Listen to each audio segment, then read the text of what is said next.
mbokk yi xaritu téléspectateurs yi ci ñaareelu pàcc bi dañuy dalal ki nga xam ni moom moo di Alassane Samba Diop di journaliste mu am gan goo xam ni ci wàllu économie lay yëngu jamono yi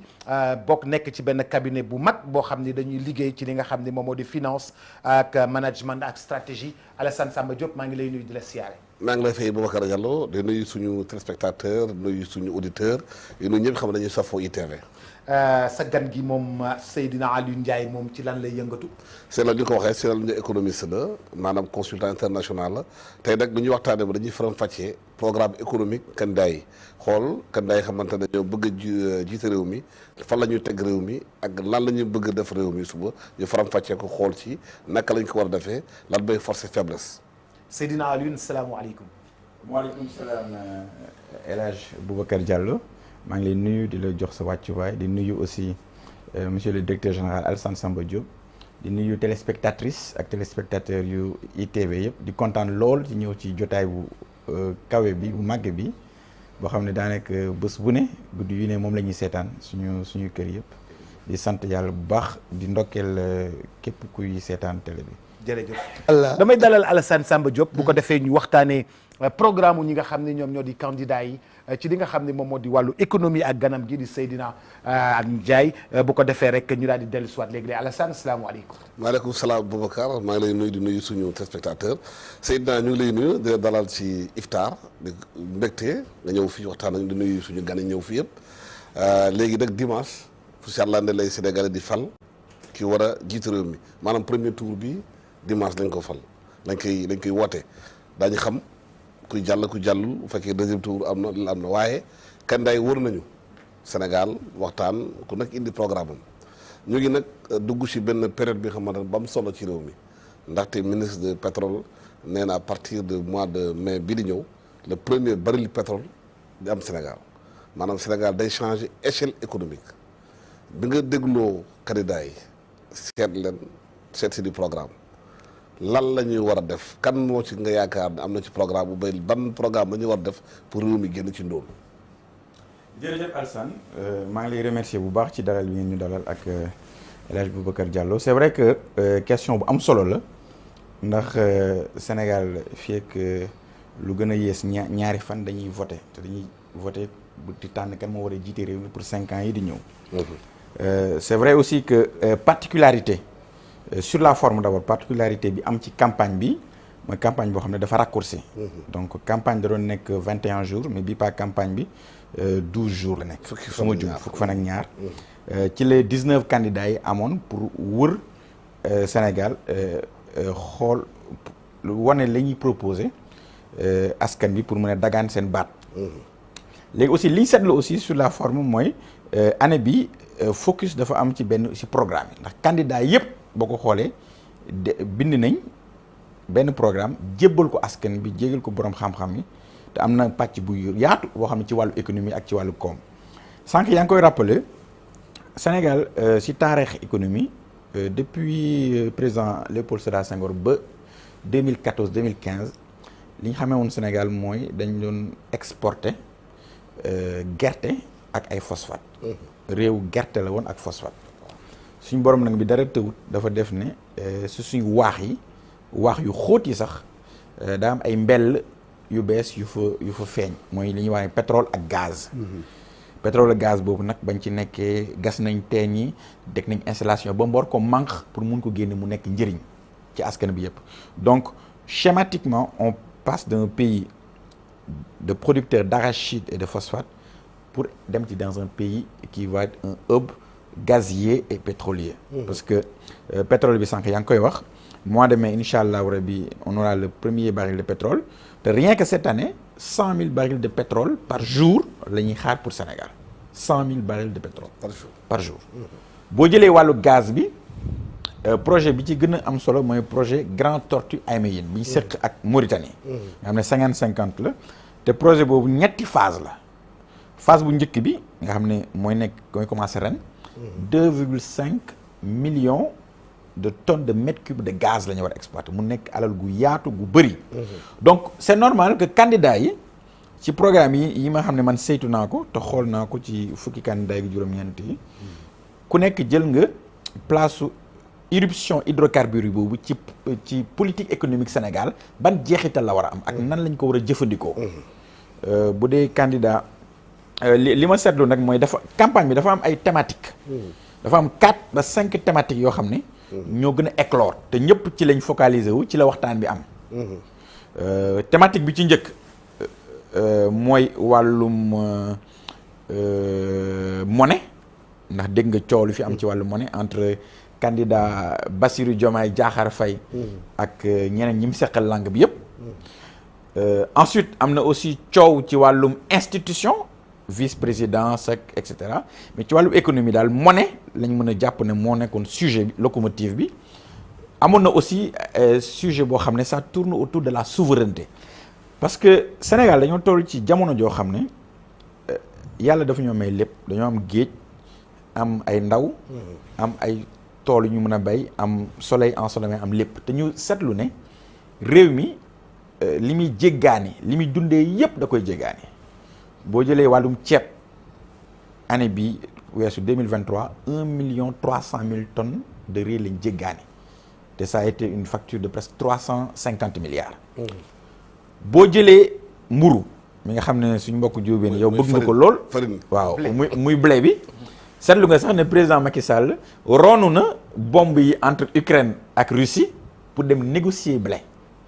blé bi 238 milliards lañ ci importé. année mu ne de francs CFA. boo jëlee aussi mburu bi dafa sensible. parce que mburu dafa sensible. waaw suñu mbokk séeréer yi bu ñu gisul mburu toj dëkk bi. dëgg la d'accord naa ci yow mais aussi suñ mbokk njóobeen yi yeeg alpulaar yi bëgg nañ mburu lool xaw ma nan la ñuy waxee mburu ci alpulaar sinon mburu waaw mburu Sénégalais yi bëgg na mburu lool moo tax dañ ci jéggaani 238 milliards pour di ko jënd bitim réew di ko indi fii beneen bi mooy wàllub diwlin moo tax sànq dama kontaan lool ci début bi ba ñuy expliquer capitaine d'industrie yi nga xam ne dañuy produire huile au Sénégal à partir de l'arachide et tout ça est-ce que xam nga monsieur Diallo que chaque année Sénégal day dépenser 127 milliards la ñuy yóbbu bitim réew pour mën a jënd diwlin te malheureusement diwlin même bi ñuy jënd c'est de l'huile à partir de matière grasse végétale ak meew aussi ak tout ça donc boo jëlee cartographie les 10 produits les plus importés presque c'est plus de 1000 milliards yoo xam dañ koy sànni bitim réew te 1000 milliards yooyu fa laay defee liaison bi ak monnaie 1000 milliards yooyu ci dollar lañ koy jëndee ci dollar lañ koy jëndee donc yow boo xalaateen da ngay tabaxal da ngay créer monnaie te yow amoo réserve amoo économie bu dëgër sa monnaie bu ñëwee faible par rapport au dollar donc au lieu toute chose étant égale à rien au lieu ngay jël 1000 milliards pour jënd li ma la wax ni yëpp mën nga dem ba jël 2000 milliards wala 3000 milliards wala 4000 milliards du nouveau franc sénégalais qui serait créé looloo tax débat économique bi malheureusement nag campagne bi ni mu gàttee jotu ñoo ñu am temps pour que candidats yi sax ñu confronter leen ku nekk wax parce que olof danaan sàcc ndënd yomb na lool waaye foo koy tëggee moo jafe. mais am na aussi intellectuel yu bëri du mel ni Matar Diouf économiste nekk université bind na ci ne na question de monnaie question de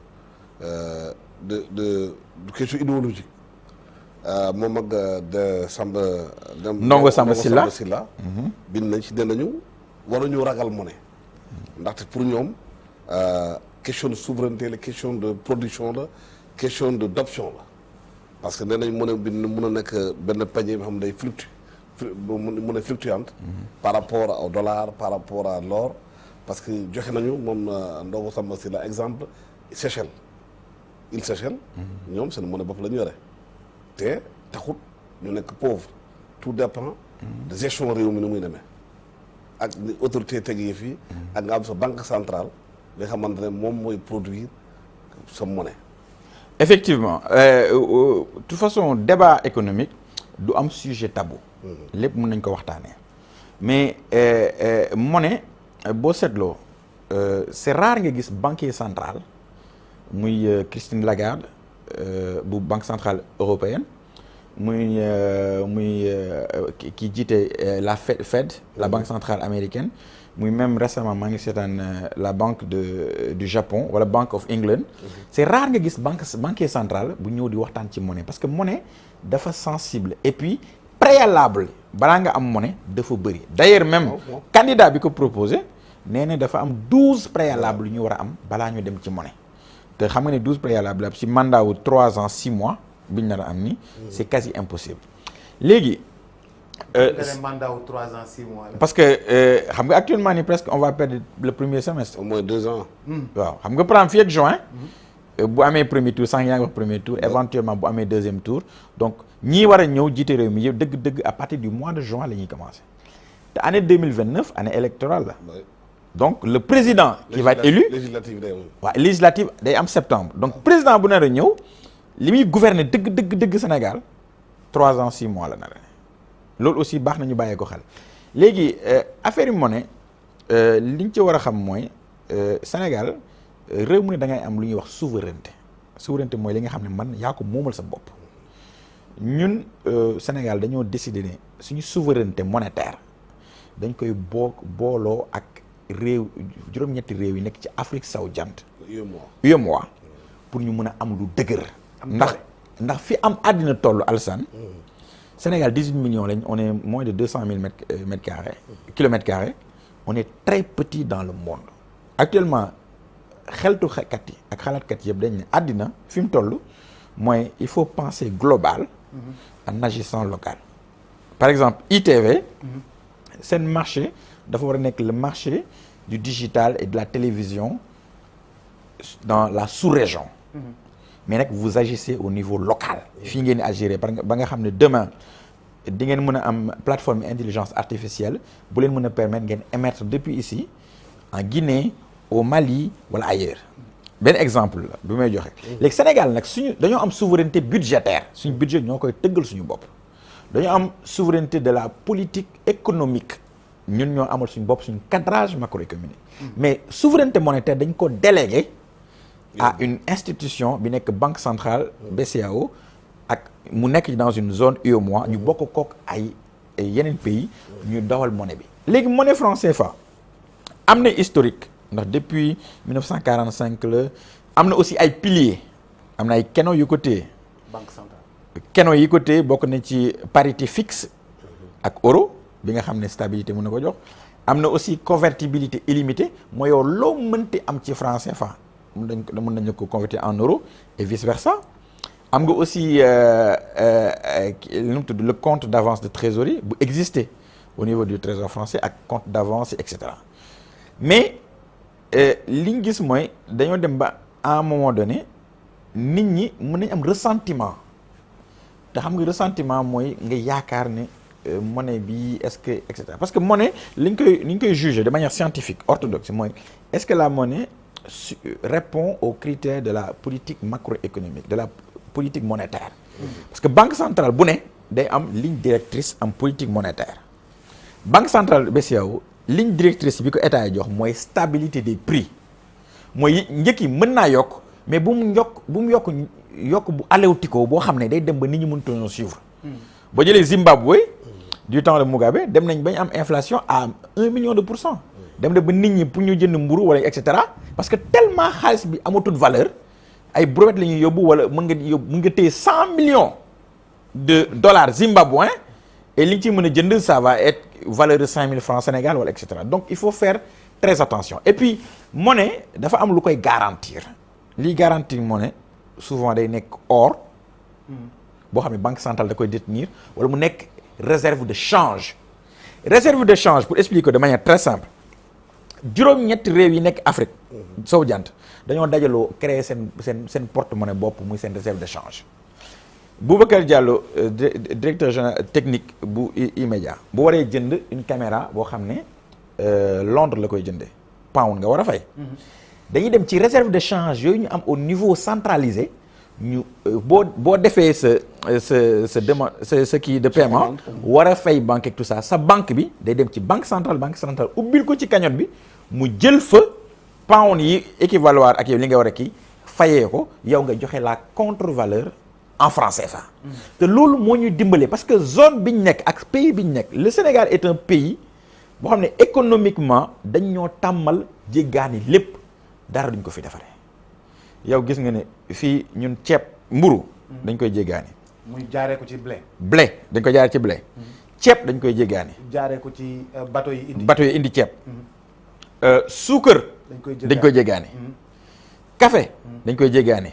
meew dañ koy jéggaani. tissu yére bu rafet bi nga sol dañ koy jéggaani. verre lunettes yi nga sol dañ koy jéggaani montre dañ koy jéggaani ñun presque suñ déficit balance commerciale xam nga ñaata la entre li ñuy jaay bitim réew ak li ñuy jëlee bitim réew. c'est 5050 milliards. donc dafa dégradé wu à tel point ba nga xam ne ñun actuellement nii suñu stock pour mën a tenir stock de sécurité au Sénégal. Et dans toute la zone UEMOA, le dernier rapport BCEAO ma gis c'est 3,4 mois. 3,4 mois lañ am autosuffisance pour mën a tenir. pour suñu stock. donc contexte boobu boo ko jëlee ak contexte déstabilisation bi am ci Sahel bi toute la bande sahélo-sahélienne depuis la chute de Mouammar Kadhafi nga xool Mali ni mu désintégré woo. nga xool Burkina Faso nga xool Niger. nga xool. ak la monnaie ni mu sérieuse ak implication yi mu am yëpp yaakaar naa ne newut débat boo xam ne dañ koy def comme débat Covid bi nga xam ne da ngay gis mécanicien bu ñëw toog ak professeur de médecine di waxtaan ak moom ci Covid dafa nekk lu sérieux loo xam ne d'ailleurs sax ñi ko indi sur la place publique ñoom reconnaître nañ ne ils n'ont pas eu le temps de bien préparer cette question mais il y a pas de tabou.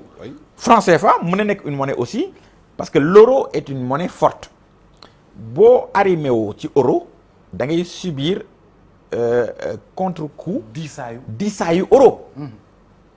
loolu mën na nekk benn point. deuxième point di accumuler réserve de change di ko teg quelque part yow naan damay lutter juste contre l'inflation il faut que ma am inflation BBC ce qu'on appelle below but close to 2% wala 3% alors que tu es dans un pays où on a besoin de crédit on a besoin d'activité on a besoin de et cetera loolu aussi c'est une autre mën na nekk insuffisance buñ mën a pointer ci franc CFA ak aussi le fait que ñu amoon benn ay kii compte d'avance wala compte de trésorerie au niveau de la banque de France loolu amatul léegi et cetera donc loolu yëpp mën na nekk ay insuffisance yoo xam ne mën nañ ko waxtaanee te mën nañ xool nu ñuy demee ci réforme mais quant à un petit pays comme le Sénégal où on n'a presque rien et je rappelle Alassane Banque centrale BCEAO siège bi Dakar la ne c'est des milliers de personnes qui vivent ici avec leur famille mu am impact ci économie bi am impact ci immobilier bi am impact ci immobilier bi am impact ci niveau de la vie bi boo xëyee suba teel ne man damay changer monnaie te yow amagoo banque centrale amagoo sax ay experts banquiers centraux yu mën a gérer monnaie parce que jusqu'à présent dañoo délégué souveraineté boobu c'est comme yow sa kër nga ne man wàllum njàng wala wàllum courant wala wàllum ndox dama koy jox kii mu géral ma ko Sénégal bu ñu demee sax ba soxla ay hauts cadres dans l'administration dañuy demander banque centrale mu détacher nu des personnalités comme par exemple l'ancien premier ministre Mohamed Boun Abdallah Dionne. Il y a aussi Sogé Diarissou. Mamadou Lamine Loum. ñoom ñëpp banque centrale la ñoom mais en mode dañu leen détaché pour ñu ñëw liggéeyal état du Sénégal. donc ñun le vivier de talent et de compétences pour dem ci loolu amuñu léegi nag il faut faire la part des choses la politique c'est sérieux jiite réew c'est sérieux jiite réew c'est pas dans les papiers des universitaires man économiste la mun naa toog sama kër bind équation de Schrödinger def ci ay développement théorie yu métti bind page bu neex loo xam ne ça tient intellectuellement ñoo jox la ko nee la non il faut que ñu defal centrale nucléaire au Sénégal mais yow en tant qu'homme politique da ngay xool lu raisonnable ak lu mën a nekk ak lu responsable donc débat monnaie c'est pas un débat simple c'est pas un débat facile c'est pas un débat boo xam ne c'est un débat de rue dafa nekk lu sérieux te nag dugguma sax ci yenn détails mu dugguma ci théorie monétaire dugguma ci vitesse de circulation de la monnaie dugguma ci agrégat monétaire yi dugguma ci loi et règlement banque centrale yi dugguma ci détails yu bëree bëri yoo xam ne boo demee ba ci biir da ngay tu te rends compte que mais lu tax Niger Mali Burkina xëy suba ne ñoom dañuy def seen monnaie bopp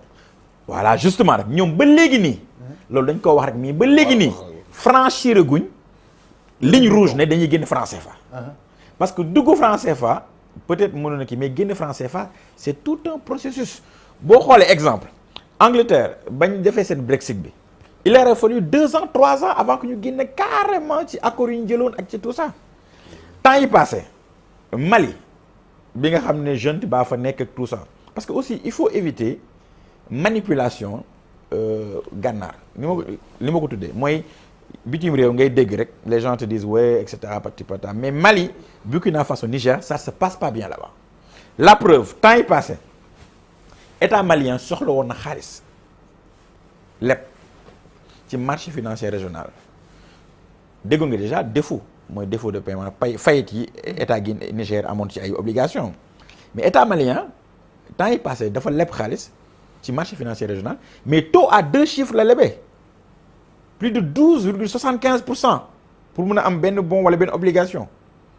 actuellement ni investisseurs yi amatuñ benn confiance amul benn investisseur wala boog bu ma waree lebal état malien wala Nigéria wala état Niger wala état Burkina Faso dama leen taxer taux bu cher. mais pour man moo ne warul nekk pour man question tabou. je suis d'accord war nañu mun ci waxtaan parce que au fond réew mi bu amee bu production bu am solo. mën naa teg question yi waxtaan ci parce que mënuñ aussi balaa yow mi diina mu ne bi euro di ko garantir rek.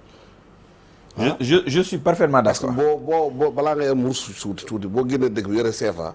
soo génnee Dakar rek génn si dugg Europe rek CFA amul benn njëriñ ñoo ko jaay dara il faut nga wecceeku euro fii pour mu ko jaay France boo indee CFA bi dugg benn prix te 1000 francs 10 000 francs CFA da lay xoolaat. waaye boo yoree carte bancaire mu dox. waaw mais xaalis bi laax du dox. mais boo yoree carte waaw bancaire xaalis baa ngi dox. waaw mais xam nga aussi. parce que dafa am Europe taux de change bi. Europe ak ñun ñu peut-être bokkul on n'a pas le même système bancaire et le même système financier. am na ay bureau de change yoo xam ne à Paris boo demee boo indee une certaine quantité mën nañ la wecc parce que loolu c'est le job des bureaux de change keroog maa ngi dégg quelqu'un dans un débat di wax naan oui man su ma tee franc CFA su ma duggee ci banque en France kenn du ma ko wecc mais banque en France les activités financières sont séparées. C'est vraiment séparé. Il y a des banques de détail, il y a des banques d'affaires, il y a des banques qui font ceci, qui font cela. En France, doté sa xaalis rek. ñëw dugg HSBC Paris. ne non man j'ai 1 million de francs CFA wecc leen ma ko je sais pas moi 1500 euros. mais ça se passe pas comme ça. je l'ai dit je le redis. Sénégal dafa nekk pays boo xam ne richesse yu bëri dafay ñëw teew muy pétrole muy gaz muy souveraineté muy économie muy mbay mi muy lépp lu ñu war a def donc il y a pas de sujet tabou. mais monsieur Ndiaye. mais ba am problème boo xam ni. bi ngay tàmbali da nga ko wax da nga ne dañu am géej am suuf am or am ndox am jeunesse personne durant ces 63 ans d'existence du Sénégal n'a jamais su transformer la force de la jeunesse en une économie de valeur benn leader jëlul ndaw ñi def leen ñu nekk force économique nga xam ne ndaw ñi dañoo war a liggéey tey ñu xëy suba 5000 ndaw 10 000 ndaw jug ne dañuy liggéey ci lii la ñuy liggéey lu jëmale réew mi kanam. mais loolu am na explication rationnelle. explication rationnelle mooy économie dafa am ñetti banqaas dafa am banqaas bi ñuy wax secteur primaire mooy mbay mi càmm ji ak napp bi. am banqaas bi ñuy wax secteur secondaire mooy ñiy transformer mooy BTP ak leneen mu am secteur tertiaire mooy ñi commerçant yi ñi commerce ak ñi nekk ci service yi banque assurance xam nga àddina mënoo nekk xale misaal bi may joxe mooy xale bu juddoo à un moment donné day jàng toog ñu koy dugal ci paan wala di ko dugal ci yupla bu commencé toog dañ koy jàngal raam mu raam bu commencé raam jàng ko tette ko dëbbal ko mu mun a dox léegi loolu àddina nag économie nag noonu lay nañ ko tabaxee xam nga Sénégal ba ñuy en 1960 on avait le même revenu par habitant revenu par tête que la Corée du Sud. Sénégal dañoo hérité infrastructure coloniale te tubaab yi ba léegi sax tubaab dañoo am faiblesse ci Sénégal tubaab français yi ñu ko dañoo bëgg Sénégal te Sénégal dafa am chance ndax yàlla may nañu ñu am hospitalité am ay nit ñu baax et le Sénégalais est très apprécié de l'étranger donc tubaab bi dañu ñëwoon bàyyi woon lu bëri mais malheureusement immobilisme économique bi ñu am ak bañ a investir fi ñu war a investir sànq yaa ngi koy wax dès 1968 si la ñu am premier coup de semonce de la jeunesse mooy jeunesse Sénégal à un moment donné ñàkk nañ espoir seen horizon bouché na ñu def mai 68 parce que y avait un dirigisme d'État Senghor malheureusement poète pas économique il a jamais compris quelque chose à l'économie à part la détérioration des termes de l'échange mais immobilisme économique ak dirigisme bi mu jiite woon Sénégal dans les années 70 dañoo am une grande sécheresse bu métti boo xam ne ça a fait chuter les prix de l'arachide chuter beaucoup de choses et il y avait pas de développement industriel et on n'avait pas investi dans l'éducation comme ni ñu ci war a investir parce que Corée du Sud ak Sénégal boo leen jëlee ñoo départandoo mais à un moment donné Corée du Sud daf ñu def nii parce que Corée du Sud dañoo investir ci éducation ñoom dès le début dañ ne El Hadj Boubacar ñoom dañ ne ils veulent mettre en place ce que les anglo-saxons appellent a knowledge based economy mooy une économie basée sur la connaissance xam-xam ci xam-xam dans les années 70 informatique commencé ñëw moo yor lépp ñoom ñu organiser seen bopp organiser seen génie pour ñu maîtriser informatique maîtriser hardware maîtriser software commencer di programmer di coder di xool machine IBM la Corée du Nord ak les pays asiatiques les dragons asiatiques jël seen étudiants yi yóbbu leen États-Unis ñu dem ak ci ay Tim Cook ay IBM les premières machines informatiques di jàng informatique xam leen ba pare amoo ren ñu ñëwaat foofu ñu xool matière première nu ñu koy transformer pour que muy nekk ay matériaux informatiques mais sànq wax nga donc xaaral dès le début ñoom ils ont fait ça ñun nag au détriment de ça malheureusement les grandes régies financières bu jógee ba jógee ci kii boobu ba jógee ci sécheresse boobu les grandes régies financières yi nekkoon Sénégal muy ONCAD ci wàllu kii bi ak muy chemin de fer dafa nekkoon ay gouffre financier yoo xam ne partie état lekk xaalis ONCAD dégg nga fayti ONCAD pillage bi amoon ak aussi en même temps que ça au lieu ñu renforcer suñu outil industriel mais dañoo désindustrialiser Sénégal dindi Sotiba yi fi yeneen dindi industrie yi fi amoon Sotexka Sénégal on produit du coton dindi abattoir dindi léegi nag industrie boobu yëpp ñu dindi normel ko secteur agricole ak secteur primaire productiful loolu moo ñu dugal ci impasse bi ñu nekk looloo tax jeunes yi mënuñu leen utiliser la force de la jeunesse pour en faire une force économique. C'est ça qui jàngaluñ leen pour man dafa am lu ko indi. lu ko indi mooy on n'a pas investi dans l'éducation maanaam réew amul ci àdduna réew buy développé wu fekk investir xaalisam ci éducation. jàngal ay doomam former ay doomam yar leen. mais par exemple Corée xam dañu ne ñoom dañuy investir ci science ci technologie ñu yëkkati xaalis ba def ci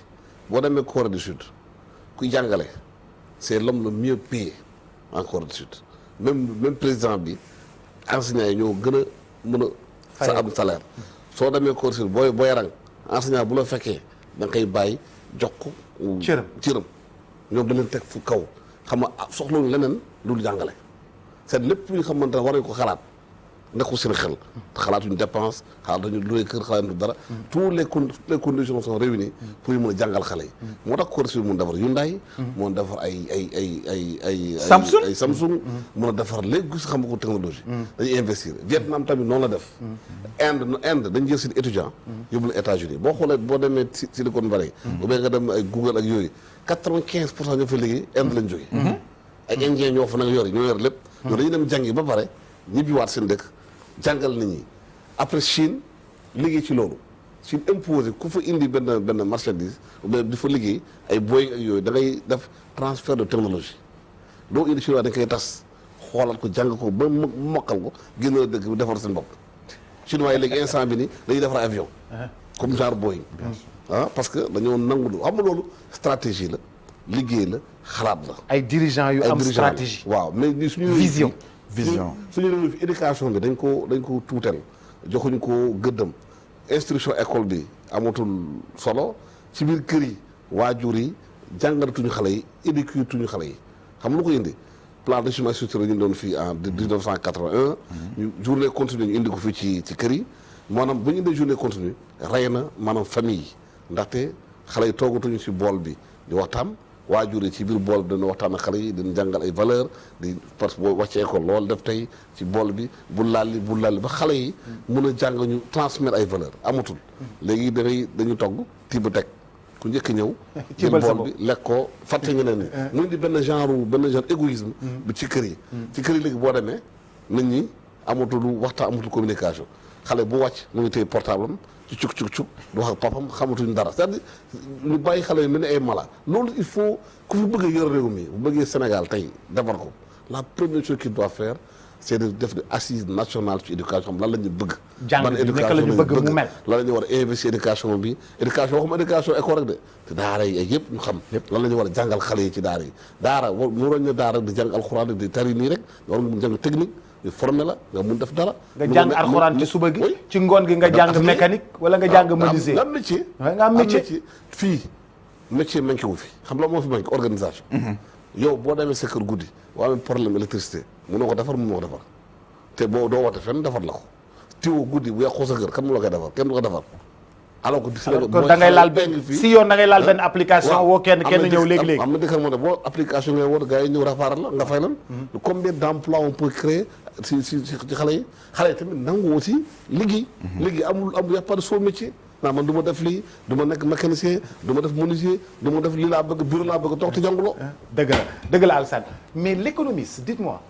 ñun wax nga ma sànq ba tey li ñuy importer yépp ci réew mi mais mu am benn yëf boo xam ni ñun suñu économie on le tient pas dès le début bu ñu xëyee suba yow boo demee jëndi Alassane dem jëndi kii dem jëndi wala man ma dem jëndi li ñuy jënd ci boutique bi ki ñuy fekk ci boutique bi du koo xam ne dafay jël xaalis bi mu des ci réew mi da koy yóbbuwaat on ne tient pas début économie bi teniruñu ko bu ñu demee ci grossiste bi teniruñu aussi économie bi lépp loo xam ne dafay échapper Sénégalais yi lépp dafay échapper Sénégalais yi ci njënd meeg njaay bi loolu misaal bi mooy comme nga am kër goo xam ne ñeenti côté yëpp amul bunt Sénégal dafa nekk pays bu extraordinaire parce que te loolu comme ni nga ko waxee rek dañoo sacrifier éducation dégg nga dem maa ngi woon ci benn panel bu COSYDEP organisé woon ci candidat yi ak cette vision sur éducation ci laa leen waxee ne dafa am benn chiffre OCDE xam nga Sénégal dañoo voté benn loi d'orientation scolaire c'est la loi 2004-37 bu wax ne état du Sénégal dafa warlu yar doomu Sénégal yi de 6 ans à 16 ans jox leen éducation mais loi bu ce n'est pas appliqué faute de etc est-ce que xam nga Boubacar Diallo un jeune Sénégalais combien de temps il passe à l'école boo jëlee sur une génération c'est 2,8 années soo jëlee l'ensemble des jeunes Sénégalais parce que xam nga ne ñeenti Sénégalais yooyu jël sur 10 ils ont moins de 15 ans 42% de la population a moins de 15 ans mais ñooñu boo leen jëlee seen temps scolaire temps bi ñuy passé école wala temps bi ñuy jàng matul 3 ans alors que boo demee ci un pays yi c'est 12 ñi c'est 15 minimum donc loolu yëpp dalay wane ne sànq Alassane mu ngi wax programme d'ajustement structurel yi ñëwoon dans les années 80 90 c'est parce que programme d'ajustement structurel yooyu c'est de notre faute et de notre responsabilité que Banque mondiale ak FMI tegal ñu ko parce que mauvaise gestion bi amoon ci régie financière yi ak explosion dette bi amoon ak bouleversement fondamentaux macroéconomique bi moo tax à un moment donné on allait faire défaut sur notre dette si la ñu ñi la lebal comme ku la lebal moo la amel gët ci lañ ñu imposer cure d'ajustement mooy plan d'ajustement structurel yooyu nga xam ne ci nga amee ay départ volontaires yi d'évaluation du franc CFA bi amoon en avril 1994 et c'est assez cocasse qu'on parle encore du franc CFA 30 ans plus tard voilà donc loolu yëpp pour expliquer ne Sénégal yàlla wàcc na ak ñun sànq maa ngi wax yàlla moom wàcc na ak ñun lépp lu mu ñu waral defal nañu Sénégal am nañ pétrole am nañ gaz am nañ or am nañ zircon am nañ 700 kilomètres de côte on n'est pas sérieux de Saint-Louis à Ziguinchor on a 75% de la population qui est jeune on a 325 jours d'ensoleillement donc suñu borom wàcc na ak ñun te Sénégal lépp loo fi ji day sax lépp loo fi ji day sax y a même un ami qui m'a dit qu'il a des arbres pommiers dans son champ pommier pomme sax day sax Sénégal léegi nag te je pense que loolu foofu mën nañ fa inspiré wu ci président Léopold Sédar Senghor exemple bu ndaw boo demee dégg tubaab bi da njëkk frappé boo jël tali yi mooy fépp ay tool la fépp tu vois food vert mais dëkk tubaab sori na Alassane exemple mais demal Maroc bi Rwanda Maroc mais xoolal boo jógee Dakar ila Touba wa Touba amul dara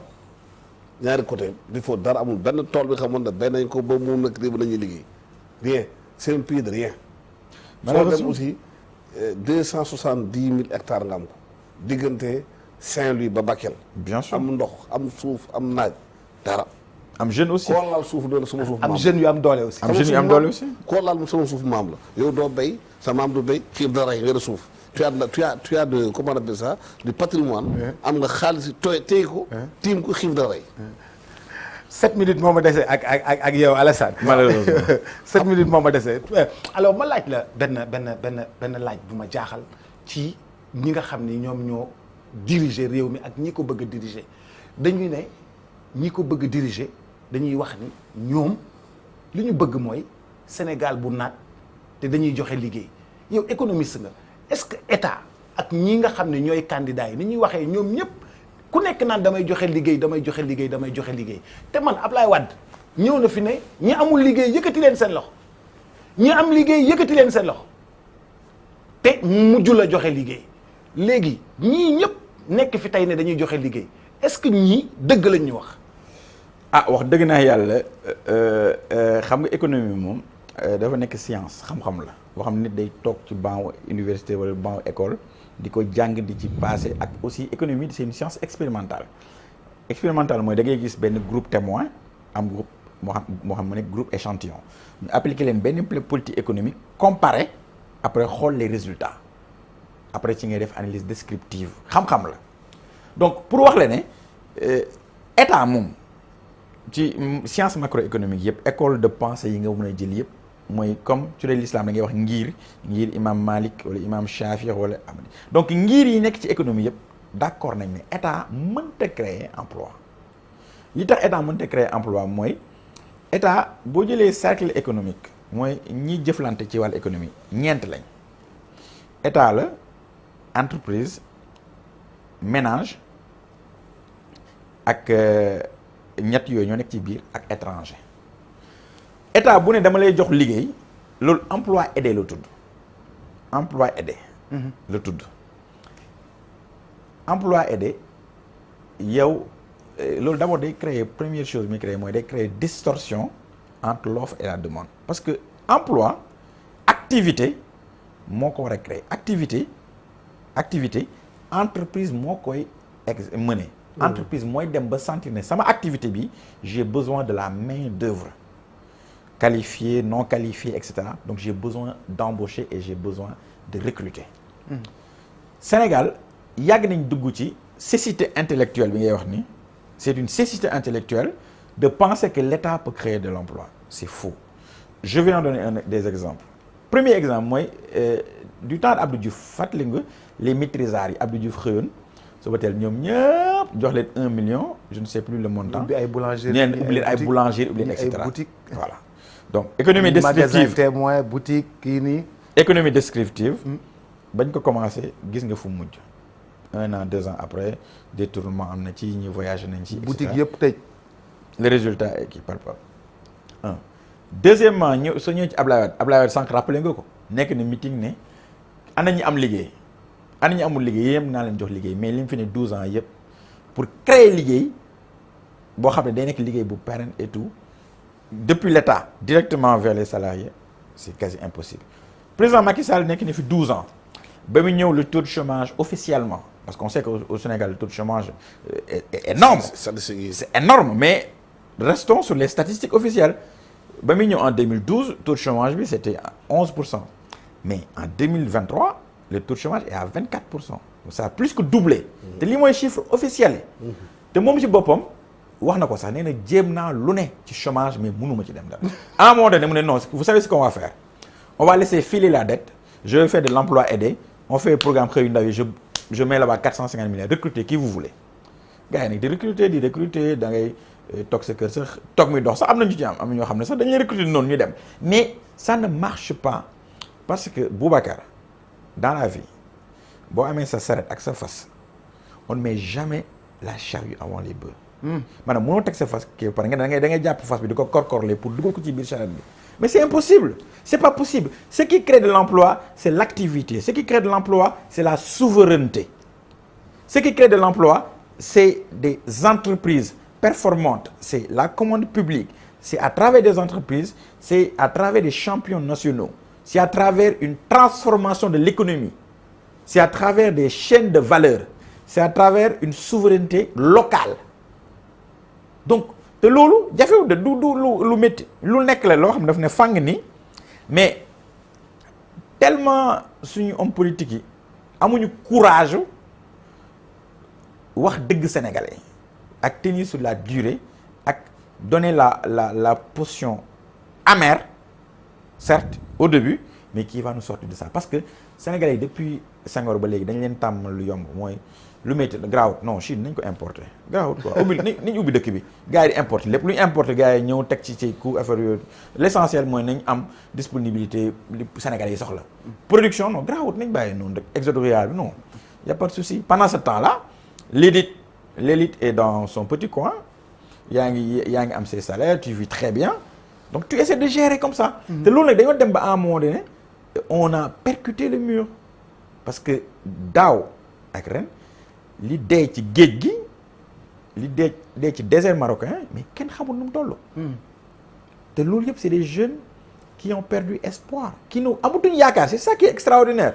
et le Sénégal est à la croisée du chemin on est au bord du précipice dañoo ñëw ba ci kàmb goo xam ne benn suñu wey yi sax commencé na dugg ci kàmb gi maanaam suñu reculer wut xoolaat fi ñuy teg économie bi ak ni ñu doxalawaate dëgg ak ni ñu koy tëggaatee donte day métti peut-être benn moment ñu insister ci souveraineté fexe ba Sénégalais yi di dundee li ñuy béyee fexe ba mbay bi li ñu ci war a dugal ñu dugal ko ci dëgg fexe ba suñu assiette mburu bi ñuy ndekkee am na expérience réussie sur le blé à Saint-Louis mais il reste la mise à l'échelle que mburu que ndekki bi au moins que les produits là mais Boubacar je vais terminer là-dessus mais Sénégal combien de cheptels on a est-ce que vous pensez normal que Sénégal et ça c'est même drôle hein parce que en Europe def nga Europe et tout ça le lait qui est consommé au petit déjeuner il est liquide hein il y a qu'en Afrique qu'on prend du lait en poudre c'est même un contresens quoi ouais c'est que le lait est liquide c'est même pas du lait waaw donc ñun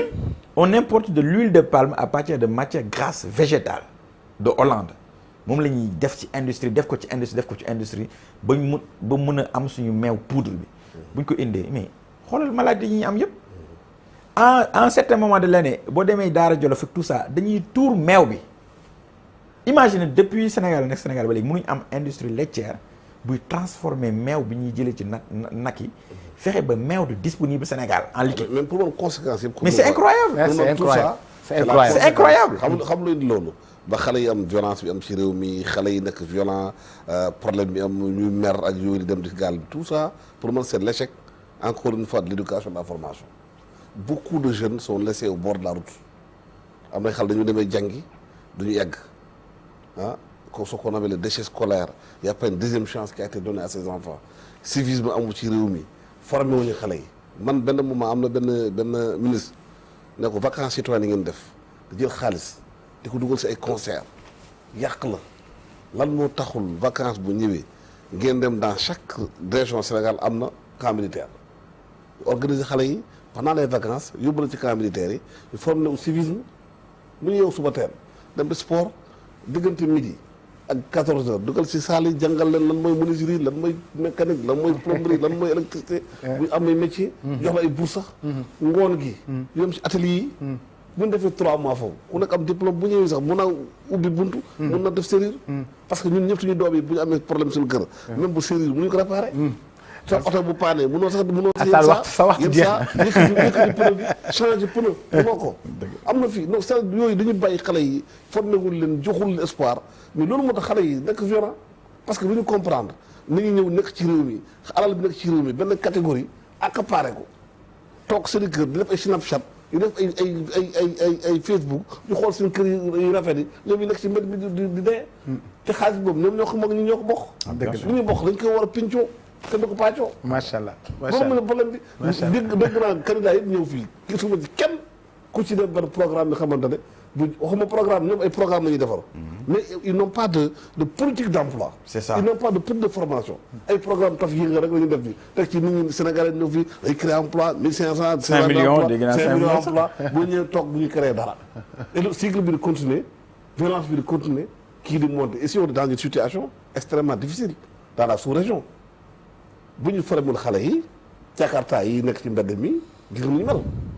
xale ba ñu liggéey de. bu ñu demee ba ñu liggéey beneen Jakarta di ko dawal ak yooyu c'est pour dundal seen njaboot. mais qu'est-ce qu'on leur offre en termes de formation.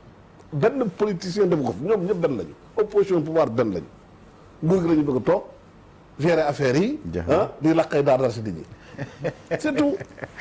jërëjëf Alassane jërëjëf may ma dellu Tivaouane. may ma dellu Tivaouane jërëjëf Ndiaye Diatta toogal tuuti rek ma dem Tivaouane te ñu.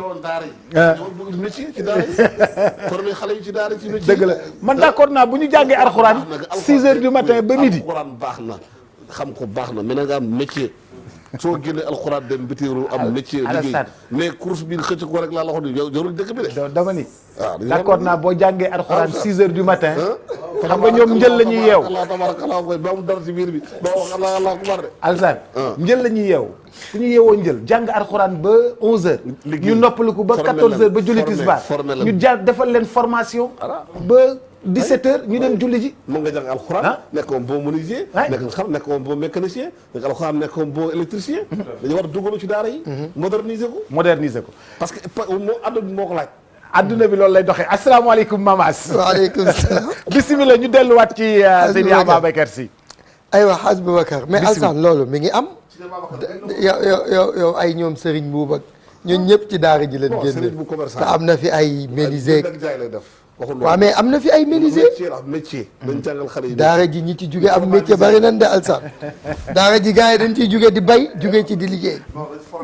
waxuma la bay gratter rek suuf mooy vrai agriculteur. ñu jàng koo xam bu ñu mën a calculer hivernage bu ko calculer taw bi. bu tawul ñu bayaat noonu lañ la wax. fekk ndox amul. ñu xool nu ñu koy def. waaw mais bisimilah mais Alassane loolu état moo ko mën na leen gunge. état day encadré suuf saa ngi fi. état dafay encadré. waaw état encadrement lay joxe. mais ñi nekk ci gi ñoo war a xarañte jàngal loolu. sëriñ daara yi war nañ mën dem jàngi métier jàngal xale yu métier. bisimilah.